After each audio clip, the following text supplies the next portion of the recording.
Guys, before we move on to the Cavs, I want to remind everybody that it's winners take all the time in the NBA and NHL, and FanDuel is giving you a shot to bring home a big win of your own. Right now, new customers get $150 in bonus bets with any $5 bet. That's $150 to bet on spreads, money lines, player props, and so much more. All you guys have to do is visit FanDuel.com/UCSS and make every playoff shot count. FanDuel, America's #1 sportsbook. All right, we switch from the Guardians to the Cavaliers. Obviously, the Cavs in the process of looking for a new head coach. We've talked about this already a number of times in terms of, they seem to be in no rush to hire a new coach. But I think the question is right now, is the coach we've been talking about changing the team around. But is there an argument to be made that all they need to do is change the coach and they could stick with this team and take it to another level? Unequivocally, no. Yeah. That is not it. That ain't. Look, LeBron. Look, let me just give you this. LeBron James talks about this kind of stuff all the time. He's just kind of foreshadowing. He sat there and he talked about how crazy Kyrie Irving is, right? How what his game is like. And the thing I've been always saying from the get-go is, it's not so much of continuity. It's about, do you got ball players? Do you have somebody that can compete at the highest level when you need it to get done? I always say it. We talk about, one of the things that I heard that I was appalled by was, well, we didn't have all our guys together. And I keep telling people, don't nobody have all their guys together.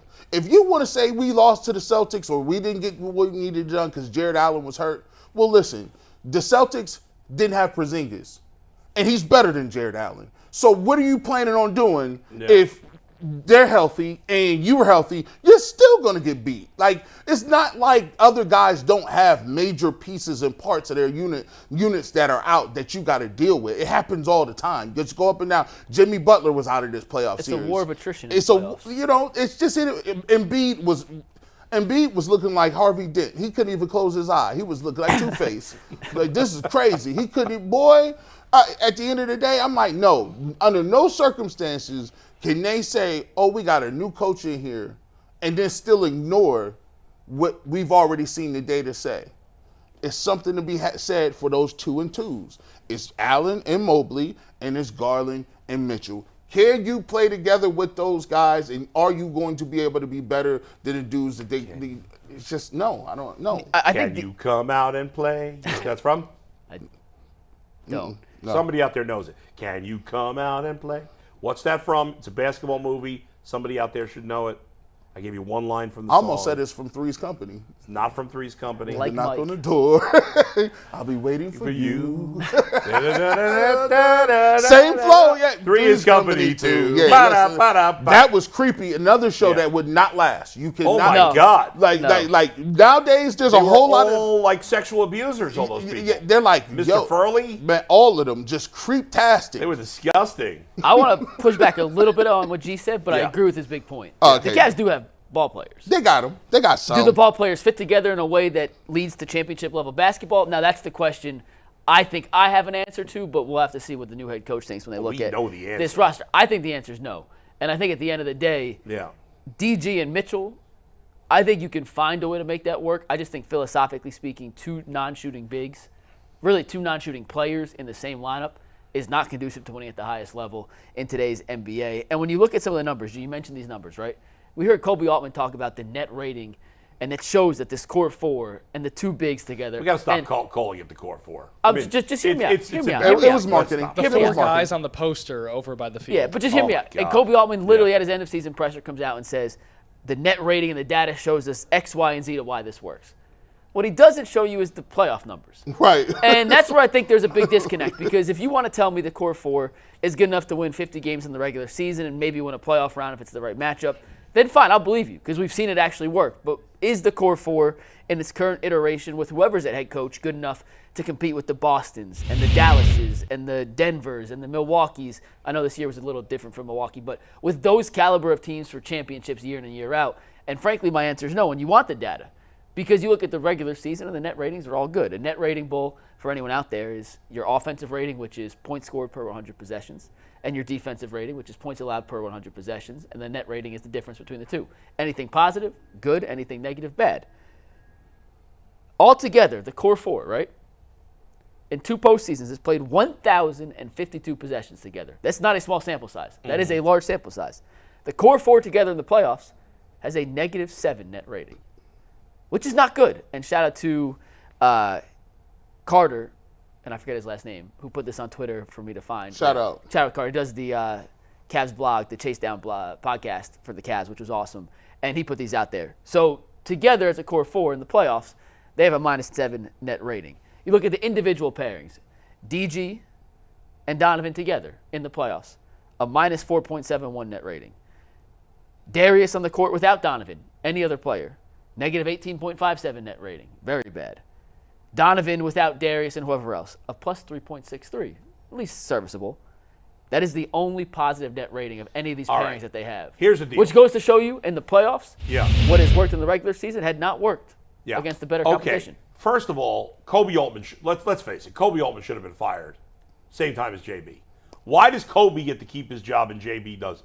I've been asking that for about 2 weeks. Can you give me a legitimate argument why? He's done a pretty good job assembling talent. In a place that's tough to assemble talent. No, he hasn't. Yes, he has. No.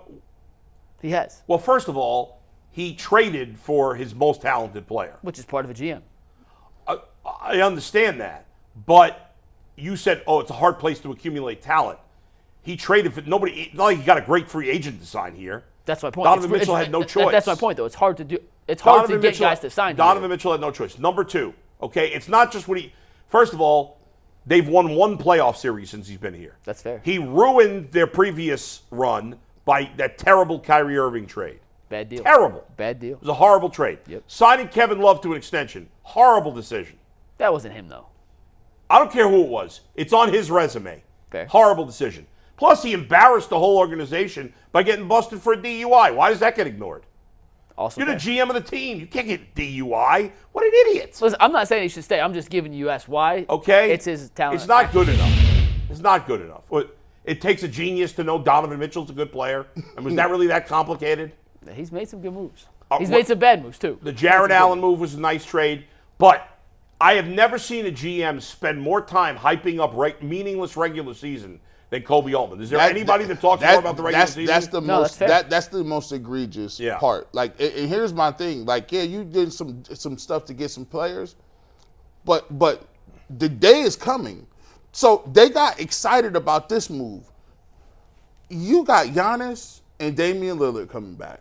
If Giannis does not get hurt, you are not a better team than them. You got to understand that Joel Embiid is coming back, and he averaged 30, and Maxey is a dude, right. and they're going to add some pieces too. And the Knicks, I'm going to tell you something. You got an all-NBA player in Julius Randle who has not even played last year. OG Anunoby was hurt most of the time. Brunson was hurt. Brunson got hurt. Josh Hurt got hurt. Josh Hurt. Mitchell Robinson. Now, Mitchell Robinson and Hartenstein. So you telling me they got bigs, they got rough riders, they got people that's going to beat you up. Yeah. And you didn't even mention Boston. And I didn't even say nothing about Boston, right? So all that talk about, like, when you start adding up, it's levels to this, man. You got a nice squad. And by the way, we saw what Orlando was looking like with no shooters and what Banchero was doing. Next year, he might, if they take a step, you looking crazy. The Hawks got the first pick, don't they?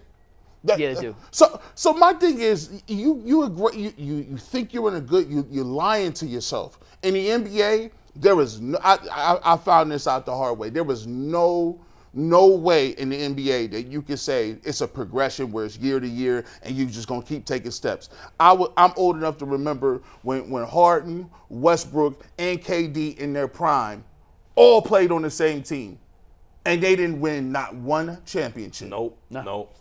And really, like, if the Cavs don't get better, like, talent-wise, they're never really going to get past this. They're not going to get to the conference finals because the competition, those 4 teams are all better. And they're young. They're 12 years old. And that's my point. It works in the regular season, but just because it works in the regular season doesn't mean it necessarily works in the postseason. No matter who you bring in as a head coach, even if you unlock certain levels to this offense, like they interviewed requested permission to interview David Adelman, who's the head assistant for Denver. And one of the things he does is he's their offensive coordinator in Denver. He's known to want to run like a more rigid offensive system. They run organized, structured basketball more than JB did, more than most teams in the NBA did. So even if you put the Cavs' current talent in a system like that, and you can unlock another level of Evan Mobley as a playmaker.